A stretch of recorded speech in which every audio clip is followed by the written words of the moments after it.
Boo! Flip it back over to you for your second story of the night. Let me start queuing up the music. My possible Wendigo sighting. Today I was discussing this extremely weird and terrifying experience my friend and I had when we gave someone a ride home, so I decided to write about it now. To give more context of what happened and why I stated possible sighting. I live on the western slope of Colorado, and I'm an avid marijuana user, especially when I'm up late with a friend and we're working on Dungeons & Dragons campaigns. So it's really difficult for me to say it'd be real because I was definitely under the influence. The strange thing about it, my friend and I felt and saw the same thing. It was late spring, and we're working on a campaign late in the evening, and we got the munchies. My friend only lives 4 blocks away from a gas station, and it could be accessed from side streets. Being under the influence, I did not want to take a main street and go far at all. It wasn't responsible of me, not using it to excuse myself, but I know that we needed to eat.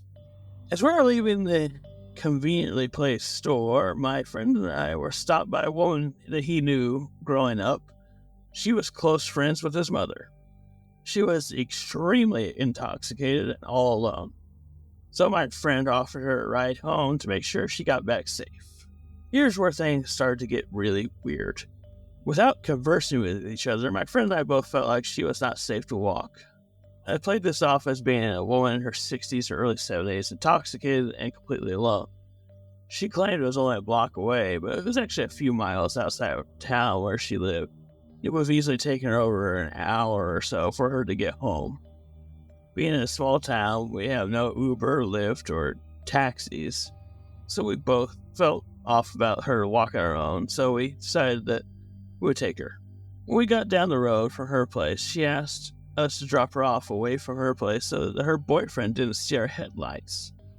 At this point, I didn't want to go into anything further, and there were so many red flags about the situation, I knew it was best just to drop her off, as requested, and go back to my friend's house. As I reversed down this single-lane dirt road, I told my friend that I'm going to pull just over before we get back to town, because I really needed to use the bathroom. And then we both agreed that she was in a very bad situation. Once I turned around this bend in the road, headlights shined into a small group of trees and bushes. I noticed this extremely large, elk-like creature lowering itself from being exposed in the headlights. I could make out the face, but it wasn't normal like an elk. The large antlers came off like dead branches. The front legs were inverted, skinny, and extremely long. I could tell because his hind legs and lower half were lower than the upper body. Could have been crouching or sitting, though. Upper torso was huge, and I thought I saw stripes on its fur. Friend said it looked like its rib cage was actually exposed. The eyes reflected the hide being exposed on it, and at first I assumed it was an elk because they were everywhere in the area. But it was easily over 15 feet tall and thin. I didn't immediately react to it and kept driving, but I did see it. The conversation between my friend and I stopped as if we had both saw it and tried to process it. After I pulled off to use the restroom slightly a mile away, couldn't help but looking down the road to make sure the creature wasn't coming after us. It was a feeling I never experienced before. And when I turned around to get back in the car, I couldn't help but notice my friend staring down the road as well, doing the exact same thing I was doing. I asked if he saw something as well. He said what he saw was something that looked like the forest spirit in the Studio Ghibli movie Princess Mononoke, but from hell. At this point, my fear was validated, and I jumped into the car and sped off. The feeling we both had was both more of a sense of dread, almost like we were being hunted, or if we were to investigate it at this time, our lives would have been in danger. I never in my life felt this type of fear before. It's a new experience that I never thought I could feel. I'm glad she made it safe, and we were in the right place at the right time to give her help that she needed. After the situation, I was informed about her life of substance abuse and struggles that actually got worse over the years.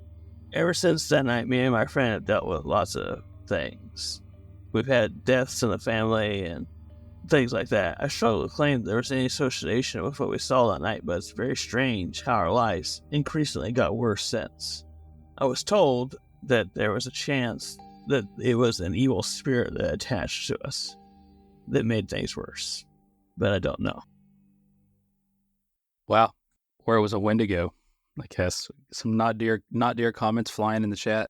Yeah. A very popular subject on this show, I guess. It has a lot of similarities to a lot of the not deer stories, but also a lot of people say that not deer is also a Wendigo, so I could see it for sure. Well, a lot of people say that, like, the Wendigo, we discussed this, I think, during the last, The video, yeah. that it has a couple different forms. One is the very skinny man. Which is what we saw in the video. Yeah, and the other is the elk-like, which with the bone face.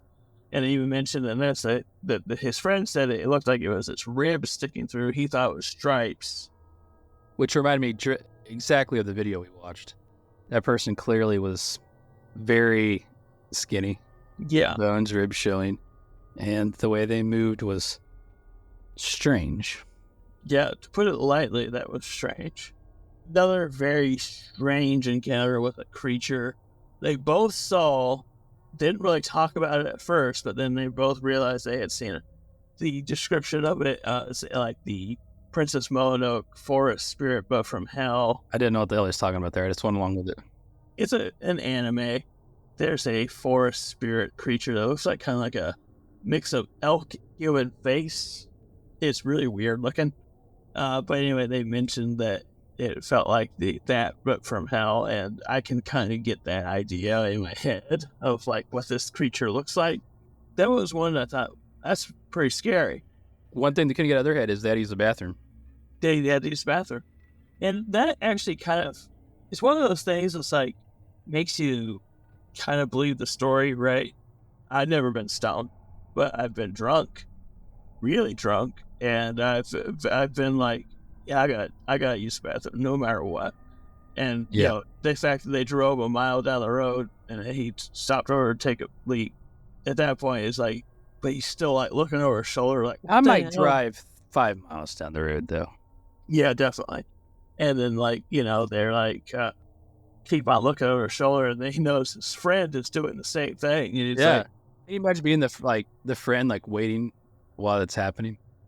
Yeah, I'd be like, Come on. Yeah, if you saw that and you're like looking over his shoulder, it's like, God damn, man, can you wrap this up? Exactly. Especially if you really only went 1 mile. I feel like that's not safe enough from this. People in the chat are asking a curse. It's a curse. There are people who say that Wendigos and skinwalkers can put a curse on you if you see them. You put a curse on his bladder? A curse of just horrible things happen to you from then on. Then he said, yeah, that things did happen. Yeah, they said that they had deaths in the family and bad things happened to them in personal life. Yeah, I can see that it's a possibility. And like I said, I read about it in multiple stories of these things having lasting effects. Because they are, if the stories are true, a spirit that has been summoned to punish people. It would make sense that they would, being around it would be a curse to you. And they mentioned that, you know, it was not too far from where they dropped off that lady. And she was also having problems. Let's talk about that. That was a suspicious situation, was it not? Yeah, about that, I actually wanted to know more. I couldn't find out any more. It's like, it was weird that like she wanted them to drop her off a ways from her house, turn off the lights so that her husband or boyfriend wouldn't notice the car dropping them off. Yeah, there's a lot to that was strange, right? And I even mentioned there was a lot of red flags. I think that was like the only red flag that I noticed, besides the fact that she was drunk at that like corner store. Yeah. I feel like there's more to the story that he didn't include. Yeah. Probably from embarrassment or something like that. I can imagine. Privacy, yeah. I imagine there's probably a little bit more that wasn't included.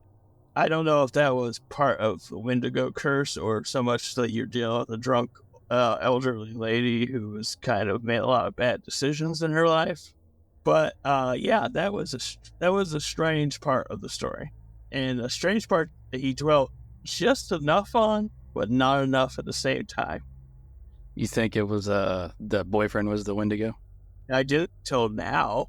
So this happened after she got dropped off, right? It was after they dropped her off and they turned around back and started going back the way it came. And he described it like his lights went over, like they were maybe like turning a bend, and it went over some things. Like the fact that it kind of was like trying to get out of the lights, it's kind of interesting. Like described like an animalistic thing, but being 15 feet tall, that's a different story. 15 feet. Just think about that. 15 feet tall. I guess you wouldn't really know. It would look. Point being, it was gigantic. Yeah, I don't know. I've been around people who have been really stoned. They don't really lose all their faculties, right? So, like, I don't believe that him being under the influence of marijuana would make it so he would envision something like this out of nowhere. So he listed as it maybe possibly because of that, but I don't believe that. It was a very scary story to me, and I thought, I like those types of stories. Yeah. Not necessarily as terrifying as a real-life serial killer. The man in the yellow raincoat. Yeah. Definitely scary in its own right. Yeah, no, it was a really good story. I enjoyed that one a lot. I think that's something you'll never forget the rest of your life that happened to you. Yeah. You'll always like the raincoat story. Like, you know what the person was. You always wonder what the hell that was, though. Yeah, exactly. And you better hope you never find out, right? I mean, I guess. Yeah, it's kind of like the tiny person that I saw running alongside the truck one night. Yeah. I think I told that story. Yeah, you did. When you guys were in the back of the truck, how you'd move something. Yeah. Yeah. It's dark. Yeah. Yeah, I saw that, and I can't explain it.